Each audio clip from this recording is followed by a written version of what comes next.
오늘 주신 하나님의 말씀은 야고보서 4장 11절 12절의 말씀입니다. 형제들아 서로 비방하지 말라. 형제를 비방하는 자나 형제를 판단하는 자는 곧 율법을 비방하고 율법을 판단하는 것이라. 내가 만일 율법을 판단하면 율법의 준행자가 아니요 재판관이로다. 입법자와 재판관은 오직 한 분이시니 능히 구원하기도 하시며 멸하기도 하시느니라. 너는 누구이기에 이웃을 판단하느냐. 아멘. 새 소명 이제 9번째 시간입니다.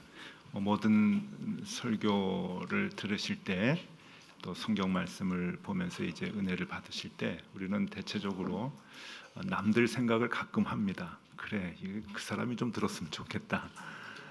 이게 그 사람의 이게 못된 마음이 여기 다 들어 있구나 이렇게 생각을 하는데, 오늘은 특별히 이제 남 생각보다는 나에게 집중해서 나의 문제로 오늘 이 말씀을 이렇게 생각하면 좋겠습니다. 물론 지금까지 그렇게 해오셨겠지만 오늘은 더 그런 마음이 있으면 좋겠다 하는 생각을 합니다. 우리의 몸은 오래전부터 각 부위가 서로 자신이 높다고 싸워왔습니다. 손은 손대로 내가 최고다, 발은 발대로 내가 최고다. 그래서 고린도전서 12장에 보면은 그 이야기가 있을 정도로 서로 각 지체가 싸운다는 이야기를 할 정도로 우리는 서로 이 몸이 자기 자신이 자기 그 부분이 잘났다고 그렇게 얘기하는 것 같습니다. 그런데 그 중에서 제일 잘난 게 뭔지 아십니까? 이건 자타가 다 공인하는 건데, 그렇게 싸워온 모든 부분 중에서 혀가 우리의 몸을 지배하게 됩니다. 그리고 혀가 제일 윗자리에 있다고 이제 인정을 하게 되는데, 그렇게 인정하게 되는 이야기를 여러분께 해드리도록 하겠습니다. 어떻게 혀가 이제 그 모든 몸을 지배하게 되었는가 하면은요, 옛날에 페르시아의 어떤 왕이 아주 큰 그 죽을 병에 이제 걸렸습니다. 의사가 그 왕의 이제 그 몸을 이렇게 그 진찰을 해 보니까 이제 그 치료약이 딱 하나가 있었답니다. 그게 뭔가 하면은 암사자의 젖을 먹으면 낫는답니다. 암사자의 젖이 뭡니까? 여러분, 사자가 가장 사나운 짐승인데 그 중에서도 새끼를 낳습니다. 그러면 가장 사나울 때거든요. 그리고 그 암사자를 사냥꾼들이 죽이면 젖이 안 나오잖아요. 그러니까 살아있는 상태에서 젖을 짜야 되는 거기 때문에 이건 불가능한 일이라고 옛날부터 그렇게 생각을 해왔는데, 암사자의 젖을 먹으면 중병에 걸린 이 왕이 낫는다. 이제 그래요. 누가 암사자의 젖을 짜가지고 올 것이냐 했는데 아무도 신청하는 사람이 없는데, 어떤 남자가, 돈키호테 같은 사람이겠죠. 남자가 와가지고 왕이시여 저에게 양 10마리를 주시면 제가 젖을 짜오겠습니다. 그래서 이제 양 10마리를 줬답니다. 왕이야 뭐 다급하니까 하자고 뭐 원하는 대로 다 해주겠죠. 양 10마리를 가지고 사자굴에 들어간 이 남자가 멀찌감치서 사자에게, 이 새끼를 낳은 이제 사자에게 양 한 마리씩 이제 던져줍니다. 새끼를 낳기 때문에 이 이제 먹을 걸 많이 먹어야죠. 한 입에 이 양들을 그냥 한 마리씩 그냥 덥석덥석 먹었습니다. 그 다음 날도 한 마리 주고, 조금 더 가까이 가서 그 다음 날 조금 더 가까이 가서 이렇게 주니까 조금씩 친해지는 거예요. 아, 저 사람이 나한테 먹이를 주는구나. 그러니까 자기도 필요하니까. 그러다가 7, 8일째 되니까 7마리, 8마리째 돼서는 사자의 털을 쓰다듬을 정도가 됐다 그럽니다. 그리고 나중에 드디어 10마리째 이렇게 던져주고 나서는 진짜 이제 손으로 이제 젖을 짜가지고 받아온 거예요. 그래가지고 이제 받아오는데 이 불가능한 일을 한 거 아닙니까? 엄청난 일을 이제 하고 스스로 뿌듯하면서 이제 오는데, 너무 긴장하고 피곤했든지 길거리에서 조금 잠을 잤답니다. 잠을 잤는데 그 사이에 몸 안에서 막 격동이 이제 벌어지는 거예요. 싸우는 거예요. 손이 먼저 얘기합니다. 야, 내가 부들부들 떨지 않고 잘 짰기 때문에 이 젖을 짤 수 있었다. 내가 최고다. 손재주가 최고지. 그랬더니 뇌가 얘기하는 거죠. 야, 내가 기획하지 않았으면은 이걸 어떻게 사자의 그 양 10마리를 가지고 하나씩 줘가지고 하는 그 기획을 내 머리가 생각을 한 거다. 그래서 머리가 자기가 최고라고 얘기를 해요. 그랬더니 아니다. 내 심장이 얘기하는 거예요. 심장이 웬만큼 강하지 않으면 사자 앞에 못 간다. 또 다리가 얘기합니다. 웬만해서는 다 후두루두 떨리는데 내가 잘 버텨줬기 때문에.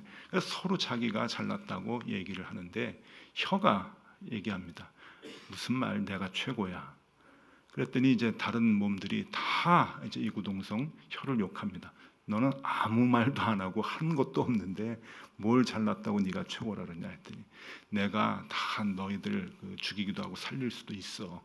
했더니 이 혀를 다 이제 욕을 하는 거예요. 근데 혀가 이제 상처를 많이 받아가지고 이제 자기가 내가 최고라고 하는 것을 보여줄 거다. 너희들이 다 내 앞에서 무릎을 꿇을 거다. 이제 그러고서는 다짐을 했어요. 이 사람이 이제 잠에서 깨가지고 이제 왕 앞에 갑니다. 왕 앞에 가서 사자의 젖을 딱 내놓고 왕 앞에 얘기를 하는데 어떻게 얘기하냐면은 왕이시여 개 젖을 짜왔습니다.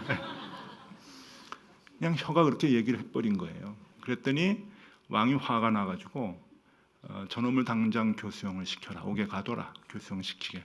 가지고 옥에 이제 갇혔습니다. 거기에서 이제 각 몸의 지체들이 이제 다 죽게 생겼잖아요.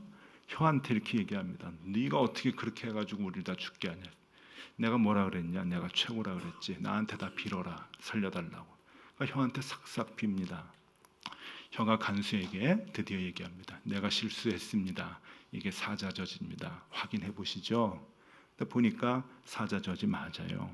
그래가지고 그것을 왕에게 다시 얘기해서 왕이 그것을 마시고 나았답니다. 그래가지고는 다시 회복이 되고 옥에서 나왔을 뿐만 아니라 큰 상을 이제 받았는데 문제는 그 사람의 몸의 각 지체들이 그때부터 혀를 자기의 왕으로 삼았다고 하는 페르시아에서 내려오는 이야기입니다. 혀는 아무것도 안 하는 것 같고 혀에는 뼈도 없어요. 그러나 몸을 지배한답니다. 그래서 동서고금을 막론하고 이 혀의 역할이 얼마나 무섭고 중요한지를 사람들은 다 알고 있는 것이죠.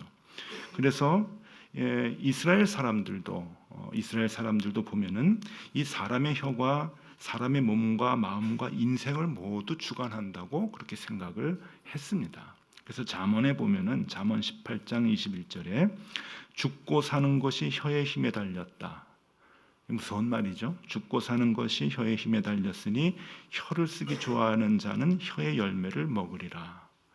혀가 굉장히 중요한 역할을 한다라고 하는 것을 얘기하는데 중요한 것은 이건 뭐 어느 사람들이나 어느 민족들이나 다 옛날이나 지금이나 똑같이 인정을 하는 이야기인데 이스라엘 사람들은 여기에서 한 단계 더 들어갑니다.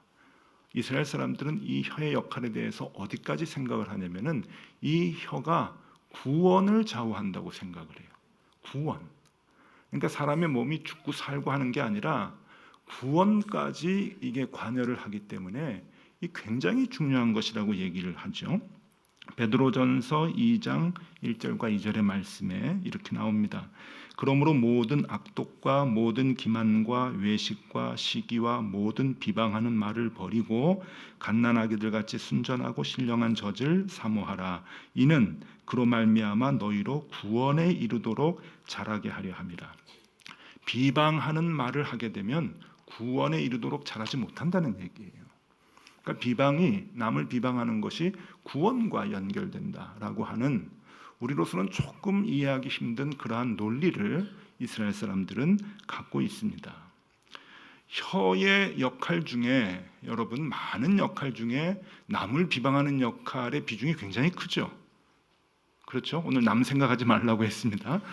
자신을 생각하라고 했는데 남을 비방하는 비중이 굉장히 큰데 그것이 성경에서 보면은 구원을 못 받게 한다, 구원에 이르지 못하게 한다라고 하는 무서운 논리를 우리에게 얘기해 주는데 실질적으로 이스라엘 사람들은요 4대 죄악을 얘기합니다. 4가지 큰 죄악, 사람들이 이 땅에 살아가면서 지어서는 안 되는 4가지 죄악 중에 첫 번째가 율법을 거역하는 것, 두 번째는 살인하는 것, 세 번째는 간음하는 것, 다 이해가 가시죠? 그 정도는 그 죄 범하면 안 되지 그렇게 생각이 되는데 네 번째가 뭔지 아십니까? 비방하는 겁니다. 갑자기 격이 확 떨어지는 것 같아요. 율법을 거역하는 것, 살인하는 것, 그리고 간음하는 것, 그 다음에 강도짓하고 도둑질하는 게 아닙니다. 그 다음에 남을 비방하는 거래요. 이게 네 가지 큰 죄악으로 절대 해서는 안 되는 것으로 어렸을 때부터 가르칩니다. 이 비방이라고 하는 말은 오늘 이제 그 야고보서는 헬라어로 기록이 되어져 있는데 이 헬라어 단어로 카탈랄레인이라고 하는 발음이 조금 어려운 단어를 씁니다. 이 카탈랄레인 뭐 기억하실 필요는 없고요. 이 단어는 생활 용어인데 이 단어는 이제 그리스 사람들, 헬라 사람들이 옛날에 늘 이렇게 쓰는 그런 그 용어인데 우리말로 번역을 하면은 거칠게 말하다, 악하게 말하다. 라고 이제 표현을 해요. 그리고 명사형으로 쓰일 때는 비방, 험담이라고 얘기하는데 이 단어의 뜻이 있어요. 이 헬라어는 아주 섬세해가지고 어떤 상황에 비방하느냐에 따라서 단어를 달리 쓰는데 이 카탈랄레인이라고 하는 이 단어는 언제 단어인가 하면은 그 사람이 자리에 없을 때 하는 비방이랍니다. 우리나라 말로 번역하면 뒷담화라고 번역할 수가 있어요. 아주 어려운 단어죠. 뒷담화. 그러니까 뒷담화를 하면은 안 된다는 거예요. 근데 이스라엘 사람들이 성경에서 얘기할 때 뒷담화를 하면 구원에 이르지 못한다고 하는 거예요. 여러분 조금 전에도 하셨죠? 어제도 하시고 아니 뒷담화를 하면은 구원에 이르지 못하게 된다. 이게 이해가 가십니까? 이 법을 얘기할 때 형량의 적정성이라고 하는 말이 있습니다. 죄값의 적정성이라고 하는 말이 있어요. 죄를 지으면 그 죄에 따른 벌이 적정해야 된다고 하는 얘기죠. 여러분 그 이슬람 율법에 뭐 사과를 하나 훔친다든지 계란을 하나 훔치고 그러면은 팔을 자른다는 그 얘기가 있어요. 그리고 실질적으로 IS는 아주 철저하게 그 율법을 지켜서 요새도 IS 그 과격분자들이죠. 그들이 지배하는 지역에서는 그렇게 형벌을 준답니다. 그런 것이 뉴스들에 이제 나오죠. 근데 그게 형벌의 적정성에 맞느냐 하는 거죠. 레미제라블 그 소설에 보면은 여러분 장발장이 7 조카 배고파하는 조카들을 위해서 빵을 하나 훔쳤다가 19년 형을 삽니다. 근데 이런 게 형벌의 적정성이 맞느냐라고 하는 것이죠. 시험에 컨닝을 했는데 너는 무기징역에 처한다. 이러면은 이건 말이 안 되는 것 같이 우리가 좀 뒷담화를 했는데 너는 구원을 얻을 수 없어. 그러면은 이게 형량의 적정성에 맞는가? 우리 상식에 맞는가? 도저히 맞질 않아요. 그런데도 오늘 성경에서는 남을 비방을 할 때, 그러니까 특별히 자리에 없을 때 남을 험담을 하거나 뒷담화를 하면은 구원에 이르지 못한다 하는 이야기를 합니다. 여러분 제가 지난주에 우리 교회에 없었습니다. 제 얘기 좀 하셨죠? 예. 우리 문화가 우스갯소리로 같이 이렇게 뭐 차를 한 잔 마시든지 또 이렇게 술 하시는 분 술자리에서 얘기할 때 화장실 못 간다고 그런 얘기 하잖아요. 가면은 막 그 사람 뒷담화 이렇게 얘기하고 그러는데 그러면은 구원에 이르지 못한다. 이게 참 우리로서는 도저히 이해가 가지 않는 그러한 그 논리라고 볼 수가 있는데 왜 성경은 이렇게 얘기를 하는가? 여러분 오늘 이것에 대해서 우리가 경각심을 갖고 다시 한번 성경을 들여다봐야 됩니다. 그래서 이 형량의 적정성에 대해서 먼저 첫 번째로 이렇게 생각을 해보면은 이 뒷담화를 하고 안 하고 하는 것이 구원에 이를 만큼 중요한 죄인가? 그 이유는 여러분 남을 비방하는 것은 하나님이 제정하신 율법에 대한 거부이기 때문입니다. 하나님이 율법에서 남을 비방하지 말라고 얘기하셨거든요. 오늘 본문 11절 야고보서 4장 11절에 이렇게 야고보 사도가 분명히 얘기하죠. 형제들아 서로 비방하지 말라. 형제를 비방하는 자나 형제를 판단하는 자는 곧 율법을 비방하고 율법을 판단하는 것이라. 내가 만일 율법을 판단하면 율법의 준행자가 아니요 재판관이로다. 이렇게 이제 분명히 얘기를 합니다. 그러면 여기서 그 율법이 무엇인가? 무슨 율법인가? 레위기 19장 16절에 하나님이 이스라엘 백성들에게 율법을 제정하시면서 이렇게 말씀하시죠.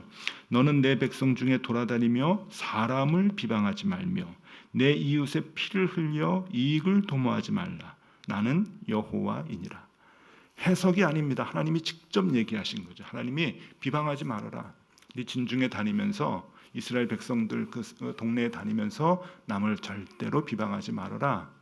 남을 비방하게 되면 남이 불이익 당하고 피를 흘리게 되는데 그것으로 너의 이익을 절대 삼지 말아라. 하나님이 율법으로 그것을 제정해 주셨어요. 그러니까 남을 비방해서 자신의 이익을 취하지 말라는 것이죠. 남을 비방하는 이유가 뭡니까? 자기가 좀 낫게 보이는 거 아닙니까? 자기의 이익을 얻으려고 하는 것 아니겠습니까? 그게 남을 비방하는 이제 말의 목적이 되는 건데 하나님께서는 절대로 그러면 안 된다. 그것은 범법자다. 율법을 어기는 범법자라고 얘기합니다. 그래서 야고보서 2장에 보면은 우리가 이미 이제 다 배웠던 건데 야고보서 2장 8절과 9절의 말씀을 읽어드리겠습니다. 너희가 만일 성경에 기록된 대로 내 이웃 사랑하기를 내 몸과 같이 하라 하신 최고의 법을 지키면 잘하는 것이거니와 만일 너희가 사람을 차별하여 대하면 죄를 짓는 것이니 율법이 너희를 범법자로 정죄하리라.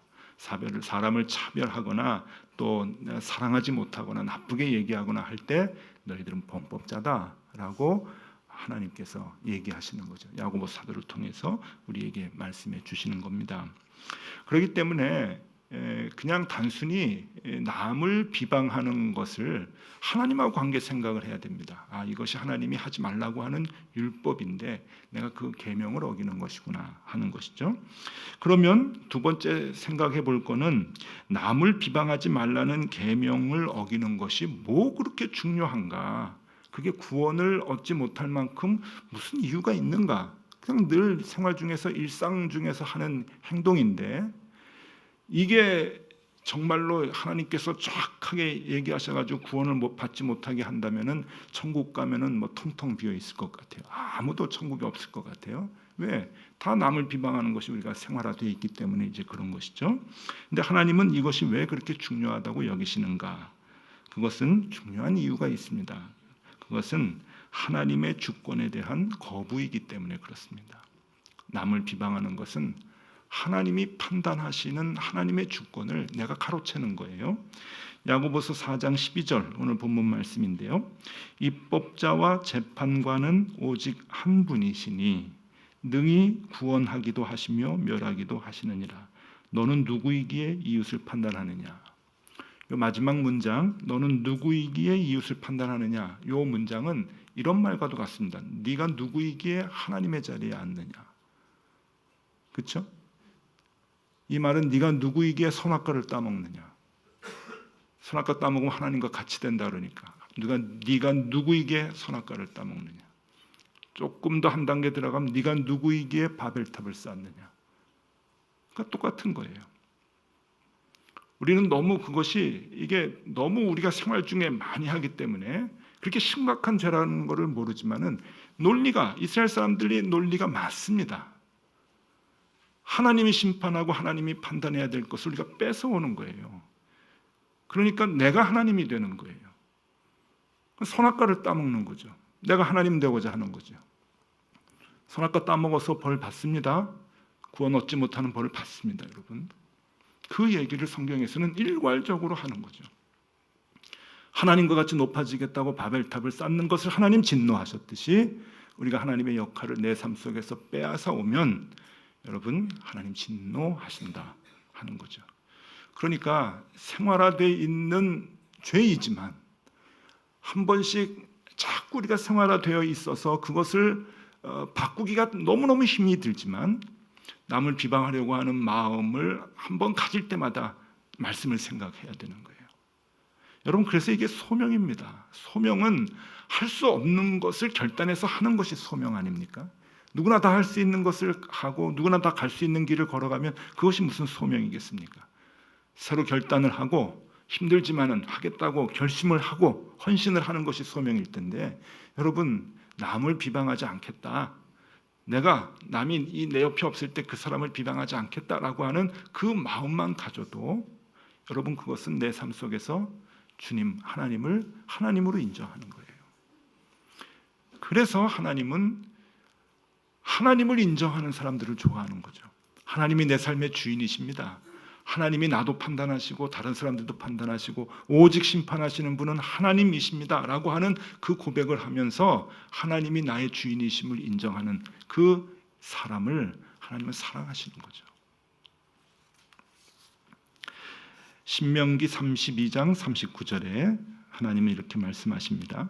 이제는 나 곧 내가 그인 줄 알라. 나 외에는 신이 없도다. 나는 죽이기도 하며 살리기도 하며 상하게도 하며 낫게도 하나니 내 손에서 능히 빼앗을 자가 없도다.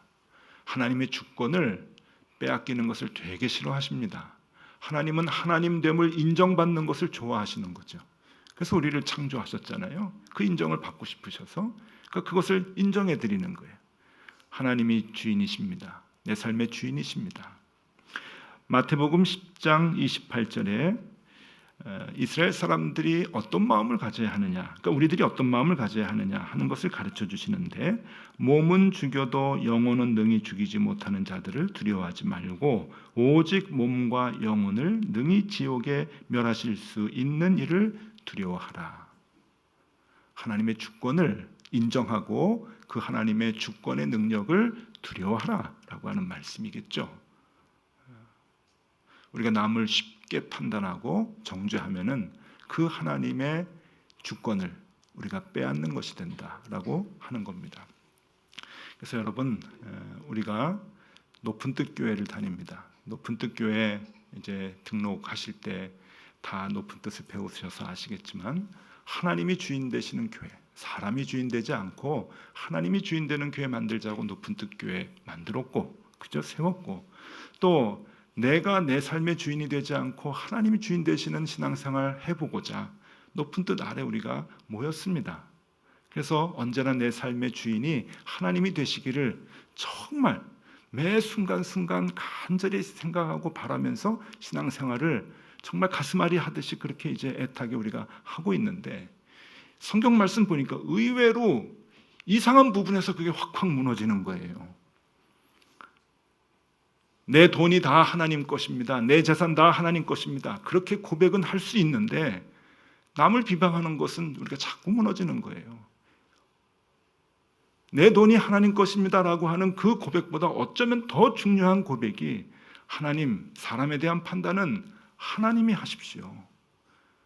하나님이 나의 주인 아니십니까? 나는 그것을 판단할 수 있는 그 자리에 내가 있지 못합니다 라고 하는 고백이 하나님 듣기에 더 기뻐하시는 고백이라고 하는 것을 알 수 있어야 합니다. 그래서 여러분, 소명이다 라고 하는 것이에요. 높은 뜻을 세우는데 가장 중요한 것 중에 하나는 모든 심판과 모든 판단을 하나님께 맡겨드리는 것. 왜? 하나님이 나의 주인이시기 때문에. 그렇죠? 이스라엘 사람들의 그 논리는 정확한 겁니다. 성경의 논리는 그래서 맞는 겁니다. 예배 한번 드릴 때마다 우리의 생활에 작은 것이 하나씩 변화되지 않으면 의미가 없습니다.